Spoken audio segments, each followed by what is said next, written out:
Encuentro, enfoques y contrastes de ideas para la construcción de una ciudadanía informada, inclusiva, con justicia social y participación democrática. En Voz Alta. Muy buenas noches. Como cada semana le damos la bienvenida a su espacio En Voz Alta.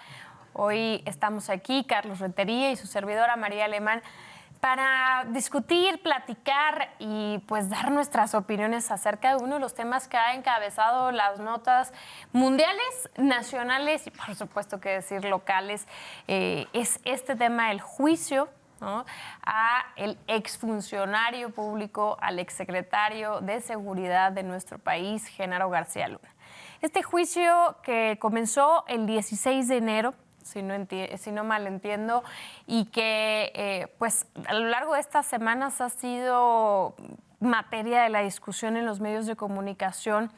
Es el juicio, se dice, más significativo, más importante y más grande en contra de un exfuncionario de primer nivel de nuestro país. García Luna está acusado de 5 delitos, 3 de narcotráfico, 1 de delincuencia organizada y 1 de falsedad de declaraciones. Y bueno, con mucha pericia se eligió a los 12 jurados que están desde hace varias semanas escuchando pues los testimonios básicamente que hasta el día de hoy ha presentado la Fiscalía, es decir, el gobierno de Estados Unidos en contra del exfuncionario. Porque hay que decirlo con toda claridad, este es un juicio que promueve el gobierno de Estados Unidos en contra del exfuncionario, es decir, del exsecretario. Y estos 12 integrantes del jurado, que de hecho son 7 mujeres, 5 hombres, pues han estado exhaustivamente escuchando testimonios. Ahorita vamos a comenzar pues platicando sobre esto, pero a mí me gustaría arrancar preguntando y haciéndonos esta gran pregunta, es decir, ok, la versión pública del gobierno de Estados Unidos, pues todos y todas la conocemos, este tema del combate al narcotráfico, siendo además el consumidor principal de drogas en el mundo, y por ello, bueno, se enfrenta a uno de los exfuncionarios que presuntamente está acusado de colaborar para el tráfico de drogas hacia su país. Pero la pregunta de fondo, y un poco pensándole más maquiavélicamente hablando, mi Charlie, sería: ¿cuál es el propósito, cuál es el interés realmente del gobierno de Estados Unidos de enjuiciar a García Luna? Digo, no es el primer exfuncionario que se dice, que se escucha que ha estado involucrado, ¿no? ¿Tú qué opinas? No, yo creo que el seguimiento de todo, yo creo que hay una periodista, que sí se puede llamar periodismo, de Anabel Hernández, Ajá, que le ha dado todo el seguimiento desde pues, hace muchos años al tema de narcotráfico. Ella siempre ha sostenido una teoría que yo creo que es la teoría del gobierno de Estados Unidos. No puede funcionar un sistema de importación y exportación de drogas de México hacia Estados Unidos y de dinero, digamos que en regreso, sin la participación de los gobiernos. Porque uno de los elementos de este juicio es que la mayoría de los testigos, si no es que todos, son ya narcotraficantes, algunos sentenciados, algunos en proceso, ya presos en Estados Unidos. Y entonces pues, la mayoría de ellos pactan con el gobierno de Estados Unidos, así lo queremos entender, porque ellos inauguran esta forma que ahora después le copiamos los mexicanos, allá le llaman el testigo protegido, acá le llaman, tiene otra connotación, pero es lo mismo, pues si tú denuncias algo mayor que el delito que te están imputando a ti, pues puede ser que negocies una pena menor en tu caso o ninguna de ellas. Entonces yo creo que el gobierno de Estados Unidos lo que quería o lo que quiere es demostrar que el sistema se sostiene, que es la teoría también de Anabel. Solamente sí y solo sí el gobierno participa. Pero fíjate nada más qué peligroso, ¿no? Porque pues ahorita nosotros estamos dando cumplimiento con este programa para que el presidente de la República no nos critique en la mañanera y diga que los medios de comunicación no hablamos del tema de García Luna, que ha sido la queja de, oye, pues está el juicio allá y el presidente dice, ¿por qué los medios de comunicación no hablan, no? Creo yo que esa es una de las partes importantes y peligrosa para todos los gobiernos, porque si esa teoría se logra comprobar, si tú te fijas, todos los, o la mayoría de los testimonios de los testigos van a decir, oye, era imposible que pudiéramos hacer lo que estábamos haciendo sin la participación de funcionarios de gobierno. Pero deja que te interrumpa. ¿Qué sentido cobra el enjuiciar y probablemente fincar responsabilidades sobre una persona cuando a lo largo de estas semanas, por lo menos en los dichos y en los testimonios de todos los testigos a los que ha citado la Fiscalía, es decir, el gobierno de Estados Unidos, pues presuntamente están involucrados exfuncionarios o incluso funcionarios ahora sí que en servicio, pues de distintos niveles. Ahora sí que yo creo que la lista es inmensa y entonces te preguntas, bueno, en realidad, ¿qué va a lograr, qué va a alcanzar el objetivo de enjuiciar a una persona cuando estás viendo que es un tema sistémico, ¿no? Sí, yo creo que el mensaje es, le vamos a pegar en algo inmediatamente abajo del presidente de la República. Yo creo que es un mensaje poderoso, para más bien es, yo creo que lo que no se ha dado a conocer en otros espacios noticiosos o en otros momentos de la historia es que ha habido funcionarios menores que se han agarrado y que están presos. Por ejemplo, el exfiscal de Nayarit, pues él ya está allá, pero es un funcionario menor y la crítica siempre era, ¿y las cabezas cuándo? Y si tú te fijas, esta no era la primera cabeza que tenían en el radar. También lo intentaron con el exsecretario de la Defensa Nacional en la época de... Bueno, lo agarraron en esta y era el exsecretario de la Defensa Nacional en la época de Peña Nieto. Y lo agarran en un aeropuerto y aparentemente lo iban a procesar por este mismo tipo de delitos. Y bueno, de alguna forma inexplicable, lo sueltan. Permíteme poner otra cosa también en el radar.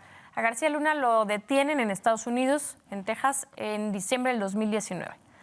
Él fue secretario de Seguridad del 2006 al 2012 y antes de eso estuvo en la Agencia Federal de Investigación, mejor conocida como AFI, en el gobierno de Fox. Esto quiere decir que fue un hombre libre del 2012 al 2019. La pregunta también es, ¿por qué hasta el 2019? Yo creo que había una serie de... Te lo voy a contar con otra posibilidad. ¿Qué pasa si este militar sale Andrés Manuel y ahora sí lo procesan? Entonces parecería ser que el sistema se autorregulaba y parecería ser que hay una serie de acuerdos o de tratos de no tocar en tanto que hay ciertos poderes en un país, ¿no? Y se te acaba la protección y te procesan, ¿no? A mí siempre me ha quedado una duda razonable, a lo mejor sería interesante que algún abogado nos la pudiera, que se dedica al tema del derecho penal, ¿por qué se van a Estados Unidos? Porque parecería ser que es algo muy común, que me acusan en el país y a donde corro es precisamente donde me van a detener. O sea, ¿qué tipo de acuerdos hay que allá se sienten protegidos? Porque ese señor andaba allá. ¿Sí? O sea, de hecho, tramitó la ciudadanía. O sea, no solamente no corren de allá, sino que se van a vivir allá. A ver, me gustaría poner también en la conversación, Genaro busca y tramita la ciudadanía, como bien dices, es decir, su intención, podríamos decir, es siempre si iba a ser procesado, fue que fuera bajo la justicia americana. Creo que vale la pena también, como decimos, buscarle varias aristas. Del 2012, es decir, del 2006 al 2012, probablemente uno de los hombres que más información tuvo del proceso electoral, ahora sí que del propio proceso electoral del 2006, en donde ya participó el hoy presidente Andrés Manuel López Obrador, y donde fue el famoso fraude electoral al que él reclama, ¿no? O el propio del 12. O del propio del 12 nuevamente. Es decir, Genaro es un funcionario de alto nivel, pero no solamente cualquier funcionario. Estoy diciendo un funcionario que tenía acceso a información, que era parte de su responsabilidad en el servicio público, pues tener información del entonces candidato Andrés Manuel López Obrador en la contienda del 2006, en la que el presidente llama hubo un fraude electoral, y también posteriormente en el 2012. Si tú fueras Genaro García Luna, ¿no creerías o no te sentirías mucho más seguro enjuiciado bajo la justicia americana e incluso en un supuesto, como además hoy, porque él enfrenta detenido su proceso, en la cárcel en Estados Unidos? Con este contexto que te estoy comentando, que a lo mejor es más político, ¿no?, que jurídico, pero... Bueno, yo lo que he escuchado de los abogados defensores, por ejemplo, yo no logro recordar el nombre del exfuncionario del gobierno mexicano que está escondido en Israel, por ejemplo, porque por alguna razón se van a Israel, se van a España, piden algún tipo de ciudadanía en España o se van a Estados Unidos. Recordemos que el hoy ex candidato a la presidencia de la República por el Partido de Acción Nacional está en Estados Unidos, acusado en México, ¿no? Yo lo que he escuchado, algo muy común... Ricardo Anaya. Ricardo Anaya. De sus abogados defensores es que al parecer lo que sucede es que si estás allá y te extraditan a México porque México te pida, pues no te pueden procesar por delitos diferentes a los que pidan la extradición. Porque realmente es muy común que en el Estado mexicano pues ya te tienen preso y luego pues viene la de un elefante se columpiaba sobre la tela de una araña y ahí va otro delito y otro delito y te hacen una lista interminable conforme va avanzando el tiempo.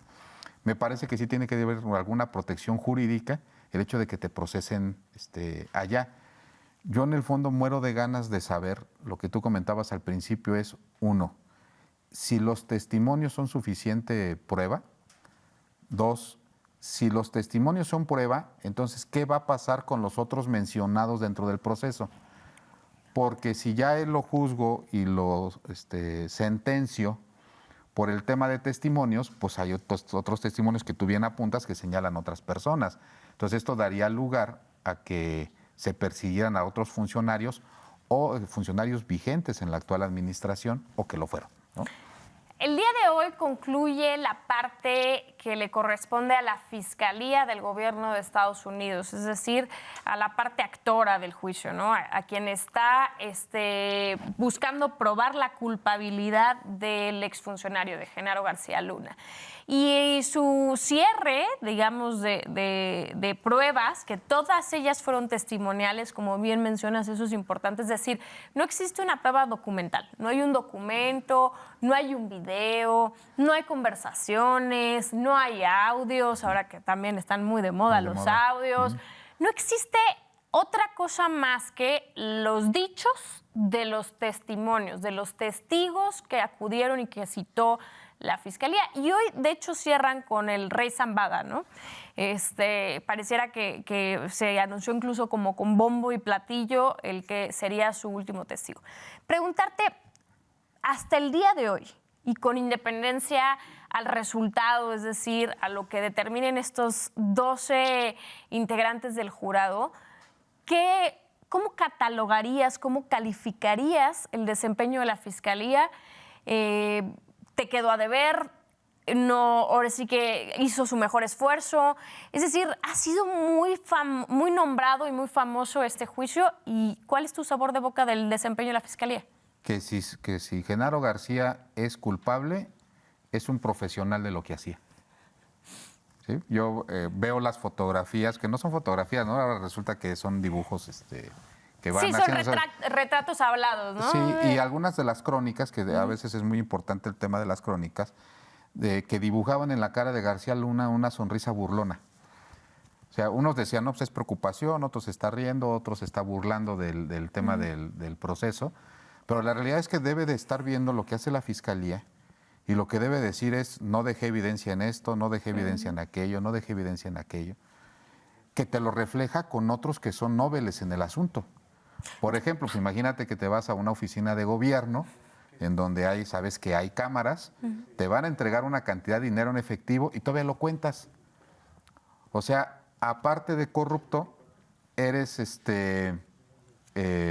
dudas, ¿no? Eres desconfiado. Entonces te van a entregar cierta cantidad de dinero y lo que dices es, en este momento lo voy a contar. Oye, además resulta también importante poner ahora sí que en sintonía a la audiencia y gran parte, es decir, yo podría catalogar, no sé si coincidas, en dos rubros o en dos grupos a los testigos que la Fiscalía citó en este proceso. Un grupo sería, pues, narcotraficantes. Muchos de ellos condenados o detenidos por el propio secretario en su tiempo como secretario, es decir, por Genaro García Luna, que los detuvo. Y el otro grupo de los testigos son exfuncionarios, ¿no? Tanto del gobierno de México y algunos también exfuncionarios pues de corporaciones de investigación y policía de Estados Unidos. Y fíjate que, sin entrar todavía al tema de la defensa, pero la defensa, sobre todo en el tema de los narcotraficantes, decían, oye, a ver, de entrada te pregunto una cosa, tú estás aquí y estás ya procesado y ya tuviste tu juicio y ya hubo declaraciones, de hecho ha habido falta de congruencia en ciertas declaraciones de quienes hoy están testificando en este juicio, pero que a lo mejor testificaron en el del Chapo, por poner un ejemplo, que es el mismo juez, eso es importante también decirlo. Pero, ¿con qué certeza o con qué validez vamos a recibir tu declaración, dice la defensa, si tú de alguna manera ya te arreglaste con el gobierno de Estados Unidos y van a reducir tu pena o te van a generar otras condiciones? Es decir, hay un interés probado de quien está en la silla diciendo su testimonio, pues de estar ahí sentado. Bueno, yo creo que el modelo gringo lo copiamos nosotros y si es igual, cuando uno delata a su cómplice, tiene la obligación, uno, de delatar un delito mayor y dos, en el sistema penal mexicano, es aportar las pruebas del dicho. No nada más es el tema que nadie ha podido hacer. Que nadie ha podido hacer. Cuando preguntaba si la Fiscalía había quedado de ver, yo creo que quedaron a deber los servicios de inteligencia gringos, porque no es posible que la DEA no supiera y que no tuviera elementos. De hecho, se exhibe, la defensa exhibe algunas fotografías, por ejemplo, de Genaro con Clinton, con Obama, es decir, con exfuncionarios de la propia DEA, con directorios del FBI. Es decir, como dices, no es posible que no tuvieran esta información, ¿no? O las pruebas. O Genaro sabe que al momento de enjuiciarlo a él, pues en el momento en el que él hable, imagínate lo que sabrá de ellos. También puede ser. Porque pues está sentadito y dice, bueno, yo voy a escuchar todo. De hecho, se le ha visto, por lo menos justamente lo que tú platicabas de las relatorías dibujadas, se le ha visto tomando muchas notas de todo lo que se dice, de las expresiones. Él está muy atento a todo, ¿no? Porque pues no podría haber una suposición de decir, en México se puede hacer lo que se puede hacer, o lo que han dicho los narcotraficantes de no podríamos haber crecido de esa forma o operar de esa forma sin la complicidad del gobierno, sin que sirviera como espejo de lo que sucede en Estados Unidos. Entonces quiere decir que debe haber un asunto de complicidad con funcionarios de allá, que solamente lo podrían tener o los propios narcos o los funcionarios de aquí que protegen el trasiego de la droga, ¿no? Quizá por eso la constante de los testigos que se refieren a, digamos, que son testigos del gobierno de Estados Unidos o exfuncionarios, pues no son contundentes en contra de Genaro. O sea, hablan de que pues es sabido que existe corrupción en todos los niveles de gobierno mexicano, que hay ahora sí que se convierten en facilitadores muchos servidores públicos para que el tema del manejo, traslado de la droga se dé en las mejores condiciones, pero no ha habido, por lo menos en lo que se ha relatado, una declaración contundente de ninguno de ellos en contra de García Luna. No, porque igual, finalmente yo creo que era muy difícil que ellos tuvieran contacto directo con él, teniendo el nivel que tenía el funcionario público. No tenía la posibilidad de recibirlos inclusive. Y aquí va a tener una arista diferente. ¿Recuerdas qué serie novelizó la vida de García Luna? La del Chapo. La del Chapo. O sea, hay un personaje ahí que hace las veces de este operador, que al final distorsiona Sí. y ya no Pero- es lo que era, porque pues, aparentemente la serie termina con que aspira a la presidencia de la República y bueno, le ponen su parte de novelización, pero como empieza la serie, pues es claro que están hablando de él. Entonces, en el imaginario colectivo de todos los que vimos la serie, pues es culpable. Ese es un tema que me parece por demás relevante. Qué bueno que lo sacas a la conversación, porque la realidad es que sobre el contexto de estas 12 personas, de estas 12 integrantes del jurado, pues muchas de las cosas que pueden llegar a conocer de nuestro país tienen que ver o están íntimamente ligadas con las narcoseries.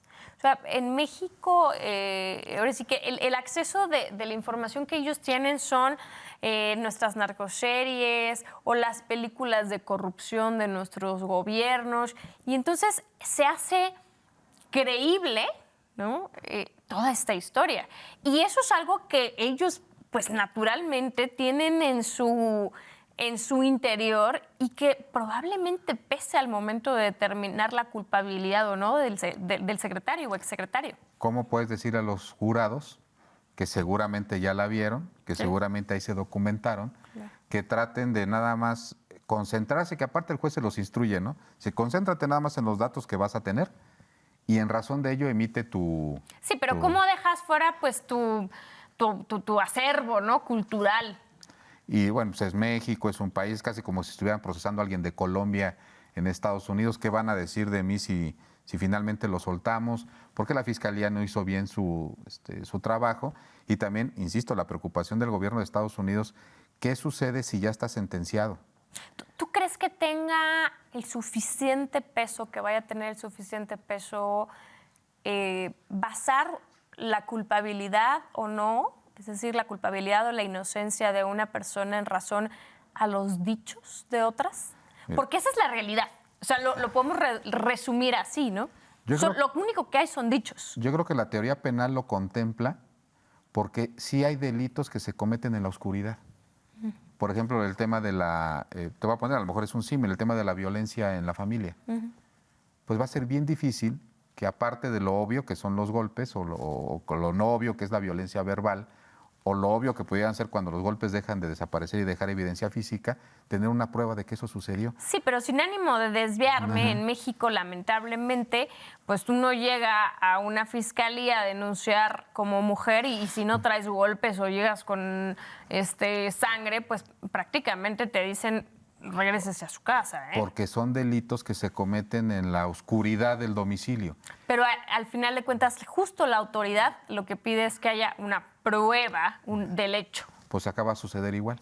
O sea, son delitos que es muy, muy complicado tener un audio, tener un video y que lo único que puede existir son testimoniales. Pero volvemos al punto, ¿qué credibilidad puede tener una persona que ya está enjuiciada con ello, que ya está en la cárcel y que está negociando su salida por ensuciar a alguien más? Ahora, en el imaginario colectivo de todo mundo, Genaro es culpable. O sea, yo creo que la sanción social ya la tiene, no creo que haya alguien que levante la mano y diga, creo que un funcionario de ese nivel es inocente. Pero para nadie, ¿eh? O sea, para nadie que ha ocupado ese cargo, tú lo pones enfrente y te dice, pues es culpable, o sea, seguramente lo hizo. A porque le cayeron y a porque lo agarraron los gringos. Pero si tú pones a todos los secretarios, yo no creo que haya alguien que diga, fíjate que él fue honesto y no tomó el dinero. ¿Qué es lo que van a decir los mexicanos? A él le cayeron. Quiero hacer una pregunta y sobre todo también que la audiencia nos comparta su opinión a través de las redes sociales. Es decir, el secretario del Trabajo pues trabaja y lidia con sindicatos, con los líderes de cámaras empresariales, por supuesto, con los principales fuentes de empleadores de México. El secretario de Turismo con los líderes hoteleros, restauranteros, etcétera. El secretario de Seguridad, ¿con quién tiene que tener trato, si así lo podemos llamar? Pues con ellos. Con los delincuentes. Con los delincuentes. Y volvemos a la clásica teoría de si es bueno pactar con ellos y administrar la delincuencia común cediéndoles territorios, tolerando algo, ¿no? La mayoría de los periodistas que se dedican a esto ponen dos tipos de delitos, ¿no? Dicen, bueno, los delitos que son transaccionales, que digamos que deberían de ser, según esta teoría, los tolerados. Es decir, yo te vendo droga, pero requiero tu voluntad para poderlo hacer, Mari. Entonces tú me das dinero, yo te doy droga, es transaccional, pero está prohibido porque es una sustancia ilícita. Y el otro tipo de delito que te violenta, el secuestro, la extorsión, el cobro de piso, el asalto, el robo, en general. Sí, bueno, entonces, para poder permitir los delitos transaccionales, me ayudarán ellos a combatir los delitos que le llaman delitos extractivos de renta de los ciudadanos, es decir, aquellos que te quitan dinero y que no requieren tu voluntad para poderlo cumplir, ¿no? Entonces, bueno, si en ciertas zonas del país las puedo poner en paz, tratando con esos grupos delictivos, es decir, yo te permito los delitos que no violentan a las personas versus que me ayudes a combatir los delitos que sí las violentan. Y entonces ha estado ahí el debate si es la teoría de abrazos no balazos, es decir, si te tolero pero no te pido nada, que podría ser la política ahorita del gobierno federal, o realmente pacto con los grupos criminales. Del PRI para atrás siempre se había dado algo que a mí en particular dijo, si ya tengo yo que tolerar algo, yo prefiero que los gobiernos sean los que administren la delincuencia, pero parecería ser que está haciendo al revés. Ahora parecería que la delincuencia administra el gobierno. Al gobierno. O sea, es decidir entre dos males. No estoy diciendo que alguna de esas cosas sea la correcta, ¿no? Pero parecería ser que en las épocas del sistema fuerte del PRI, el PRI administraba la delincuencia, que es lo que refleja esta serie, que refleja la idea de la distribución del territorio, ¿no? Pero el gobierno lo distribuía. Correcto. ¿Sí? Parecería que en las épocas modernas... Era como el mediador. Y el administrador. Y administrador. O sea, él le decía, poniéndolo en términos sencillos, es, tú, delincuente, trabajas para mí, que yo soy del gobierno. Y a ti te toca de aquí a acá. De aquí a acá. Pero parecería ser que en los últimos periodos es al revés. El asunto es que crecieron tanto que ahora influyen en los procesos electorales y ahora parecería que es el delincuente poniendo al político. Y eso sí me parece altamente peligroso. Sin lugar a dudas. Y al final, la mejor opinión nos interesa que la compartan ustedes. Es decir, el secretario de Seguridad de nuestro país... es natural que tenga trato con los delincuentes y desde qué óptica, como dice Carlos, es decir, desde la parte del combate, desde la parte de la administración de ellos para de alguna manera mantener cierto orden, cierto equilibrio que se traduzca en paz, ¿no? Para el país. Al final de cuentas, esta teoría no es de ahorita, esta es una discusión desde hace mucho tiempo, pero vamos a regresar en unos momentos más a seguir conversando sobre este juicio. Ahora vamos a hablar y vamos a entrar al tema de la defensa que comienza a partir del día de hoy precisamente, quiénes están llamados a citar, ahora sí que a quién se citó de parte de la defensa, quiénes van a ser los testigos de Genaro a su favor y pues no se pierdan, por favor, el desenlace de este programa. Su opinión nos importa mucho. Escríbanos a través de las redes sociales en Voz Alta. Muchas gracias.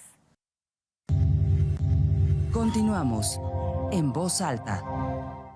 Ya estamos de vuelta aquí en Voz Alta y se integra con nosotros Arturo Maximiliano, copanelista de este espacio. Bienvenido. María, muchas gracias, Charlie. Pues te hago la misma pregunta. Hasta el momento, hasta el día de hoy que concluye la parte de la Fiscalía, el desempeño de la Fiscalía del Gobierno de Estados Unidos y con independencia del resultado, de cómo vayan a declarar, digamos, estas 12 personas al exfuncionario, ¿cómo calificas tú el desempeño de la Fiscalía? Mira, yo creo que hay que entender que es un sistema muy diferente al nuestro. Para partir de un punto, ¿no? Nosotros hemos estado quizá esperando la lógica de la prueba que no nos deje lugar a duda, un documental visual, ¿no? Acá lo que tú decías, María, ¿no? Ya tan traído en México el video, el audio, ¿no? Estas cosas burdas que hemos visto que no necesariamente tienen que ver con el narcotráfico, sino con la corrupción brutal que la vemos manifiesta en estos paquetes con teos de dinero y la fregada, ¿no? Entonces, debemos de tomar en cuenta que en ese sistema norteamericano y en otros en el mundo, pues los grandes capos han sido detenidos y condenados por dichos de testigos protegidos, ¿no? O sea, esto no nos debe necesariamente sorprender. ¿Qué credibilidad le asignamos nosotros tomando en cuenta la afrenta que hay? Porque algunos de ellos, como tú bien decías, María, pues fueron detenidos por el propio acusado, ¿no? Entonces podemos nosotros intuir en principio un tema de ponerse a mano, ¿no? Un elemento de venganza, ¿no? Pues ahora me toca a mí meterte a ti al bote, ¿no? Pero a final de cuentas, en el esquema tradicional, inclusive pensemos en el tema de la mafia, aunque ahí sí hubo algún elemento de audios que lograron ellos meter algunos micrófonos, pero a final de cuentas prácticamente han sido en buena medida sepultados por sapos, ¿no?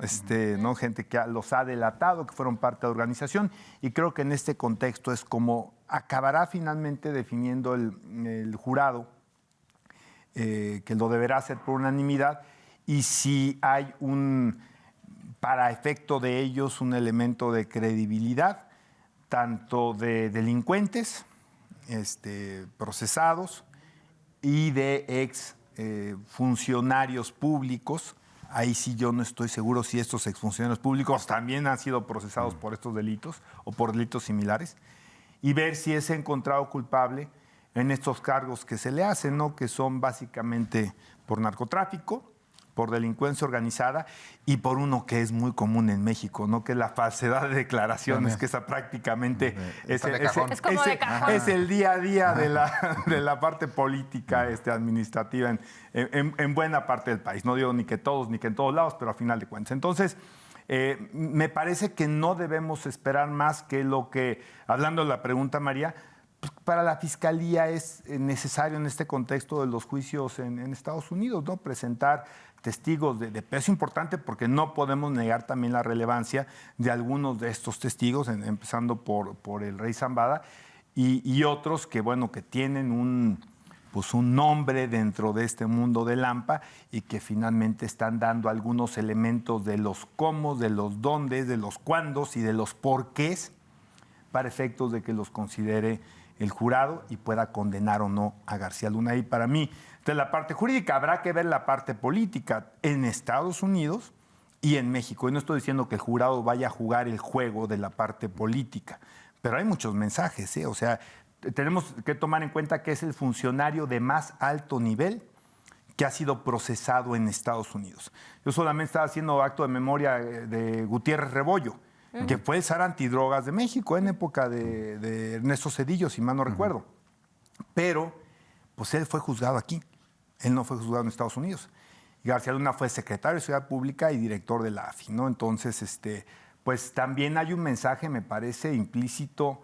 Reitero, no estoy diciendo que el jurado necesariamente es quien lo dé, quizá la Fiscalía, quizá el entorno del Departamento de Justicia en Estados Unidos, con respecto a los funcionarios que estén vinculados con la operación del tráfico de drogas en un momento donde para Estados Unidos ya no es un tema solamente de consumo de drogas que podrían ser hasta de alguna forma ¿no? permitidas en la informalidad, no en la legalidad, pero la bronca del fentanilo y otros fenómenos que suceden hoy en día y que podría ser también parte de este mensaje de aguas, autoridades que estén coludidas, porque aquí también podemos hacerles justicia. Si en su país no les hacen justicia, aquí podríamos hacerles justicia. Pero ¿no te parece, o sea, o no les parece que, hablando de las reglas del sistema, y tomando como base que sea cierto que hay cierta tolerancia del gobierno de Estados Unidos para que lo que consumen allá llegue, porque tampoco lo pueden cortar de forma abrupta, y parecería que este pacto que existía en ciertos niveles de las autoridades de Estados Unidos con las autoridades de otros países, no solamente en el caso de México, de no tocar a militares o a titulares de las secretarías de seguridad pública, fiscales inclusive, se está rompiendo.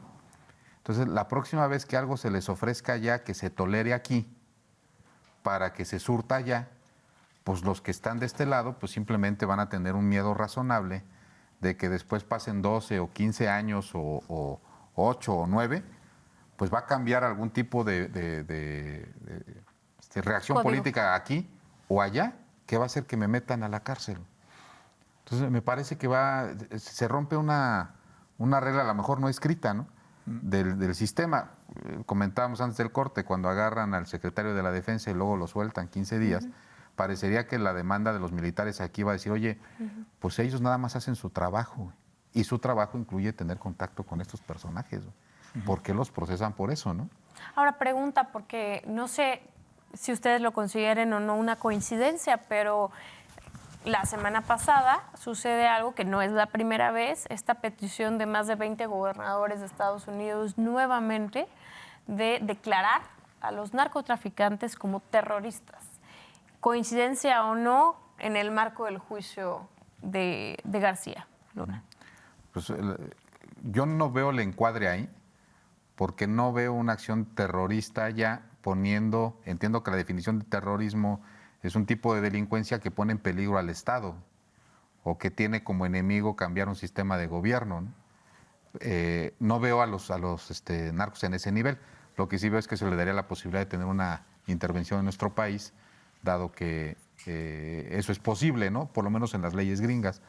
Y el tema, yo coincido con Arturo, que en esta medida transaccional de la droga, de la cocaína, de la marihuana, que surtía algunas necesidades de allá, se está metiendo el fentanilo, que sí causa un daño impresionante a la sociedad estadounidense.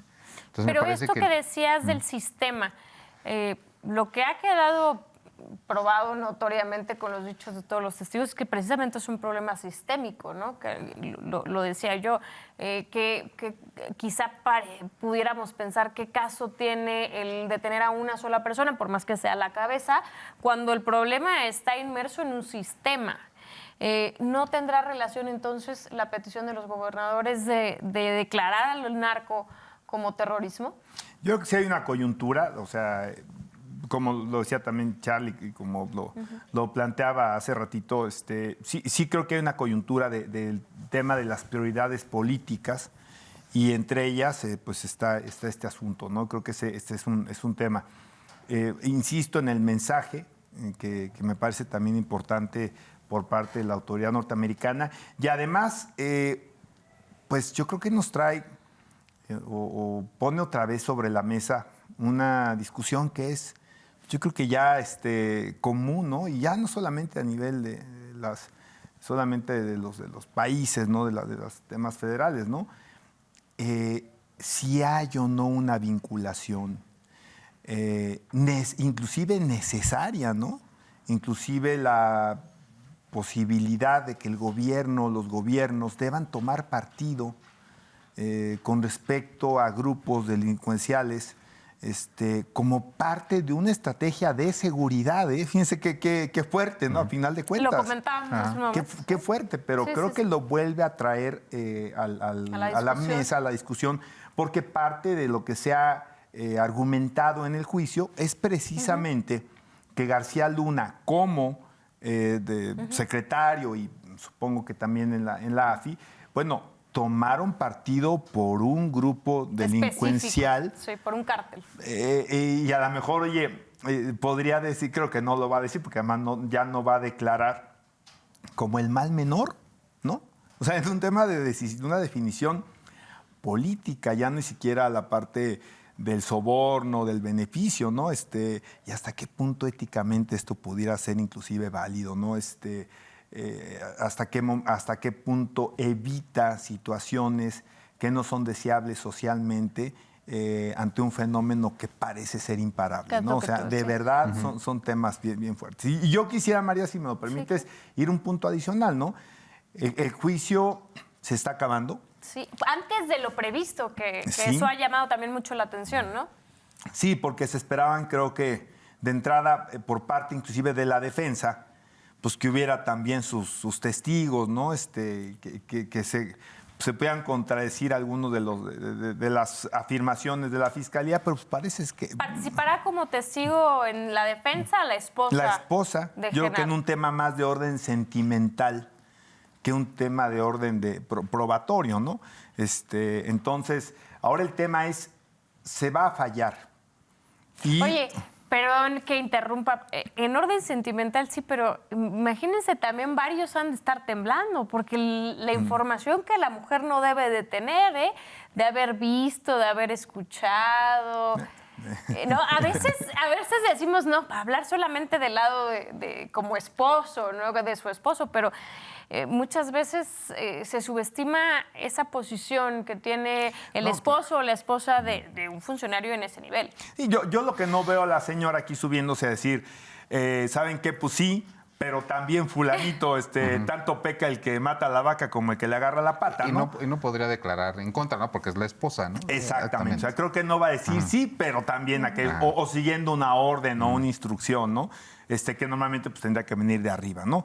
Que es un nombre que además ya salió. El nombre de Felipe Calderón, pues finalmente ya salió, ¿no?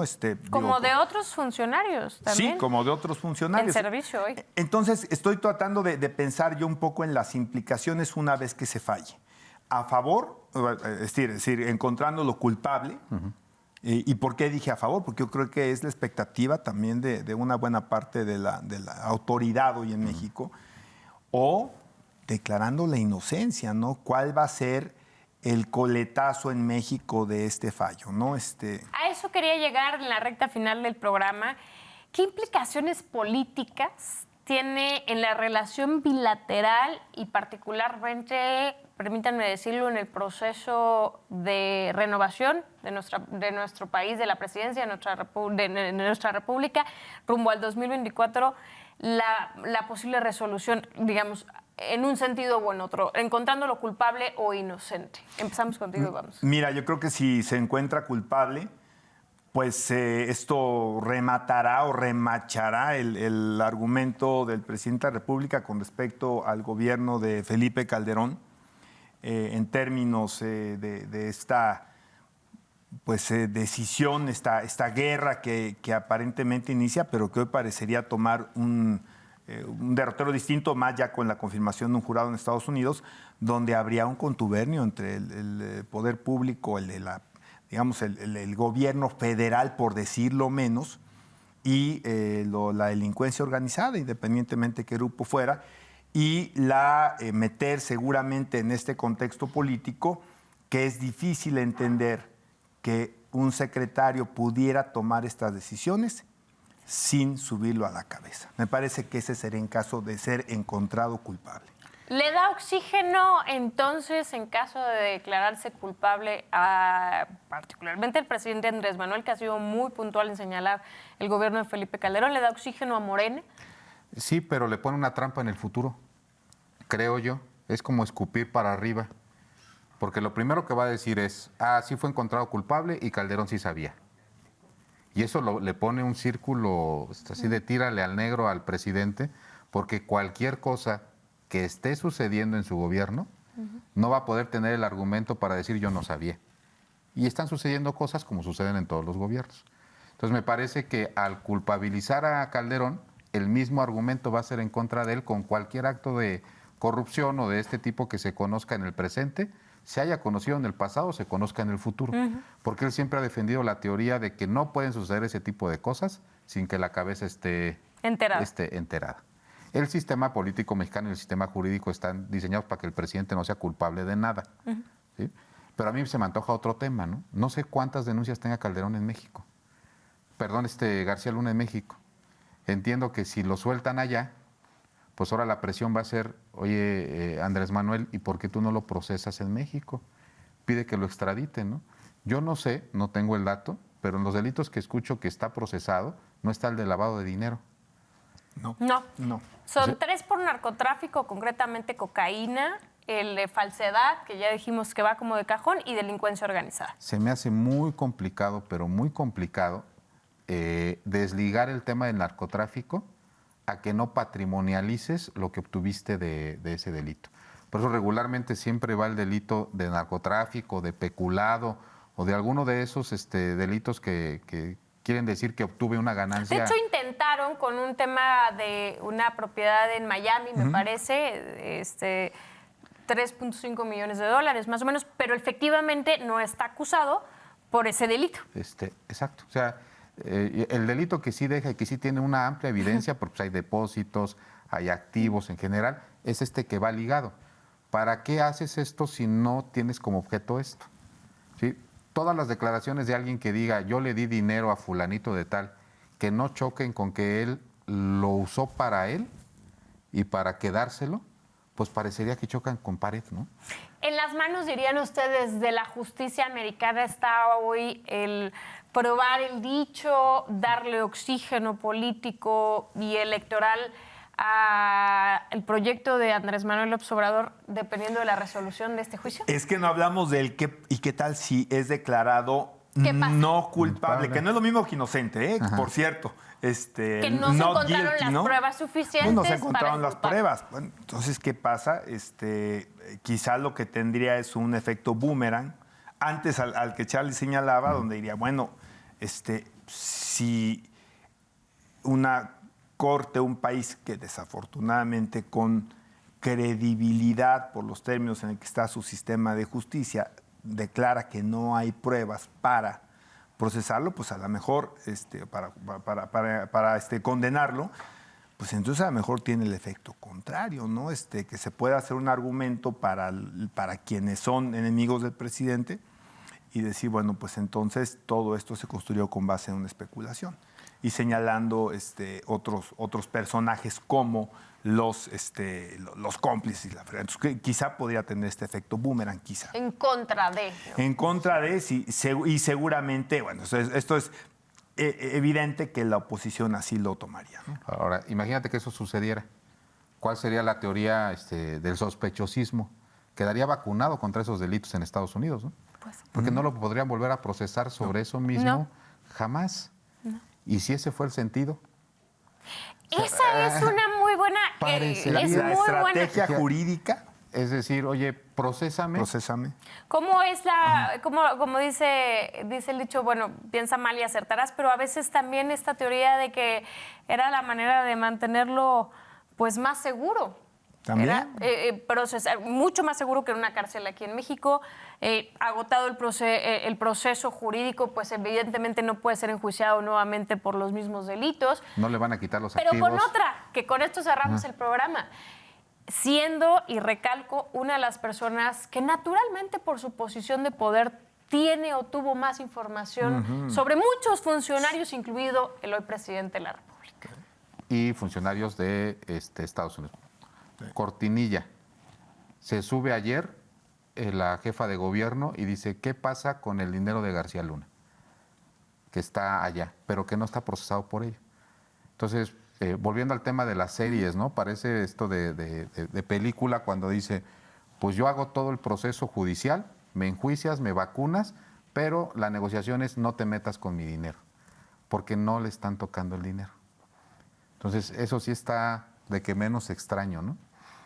Pues muy pronto vamos a conocer la resolución de este importante caso. La verdad es que pues tiene muchas implicaciones. Sí creo que en la relación bilateral, pero sobre todo en el tema político, en el contexto político que se vive en México. Y tiene su timing, María, pero hablando de timing, pero tiene su timing, o sea, un año previo bueno, el año que inicia el proceso electoral jurídicamente hablando. Mi pregunta, y justo le decía yo a Charlie, ¿por qué si él dejó de ser secretario en el 2012, si esto era algo ya sabido, y también lo comentó Charlie, dijo, por exfuncionarios de la DEA, del FBI, de lo que me digas, ¿por qué esperar hasta el 2019? O sea, es difícil pensar que no tiene ciertas aristas políticas la situación. Pues es coincidencia en las cuales ya no creemos ninguno de los tres, ¿no? Pero la mejor opinión la tiene ¿quién, Charlie? Sí, pero el último detalle, finalmente cuando le ofrecen los famosos arreglos, García Luna lo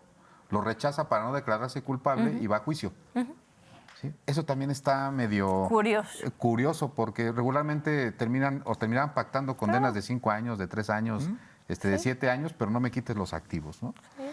Pero bueno, y él decide ir a juicio. Eso es parte también importante. Bueno, pues por favor compártanos su opinión, lo que han ustedes escuchado a través de los medios de comunicación, a través de las redes sociales, y por supuesto estaremos muy pendientes del desenlace de este juicio para volverlo a comentar con todas y con todos ustedes. Muchísimas gracias y nos vemos la próxima semana en Voz Alta. Buenas noches.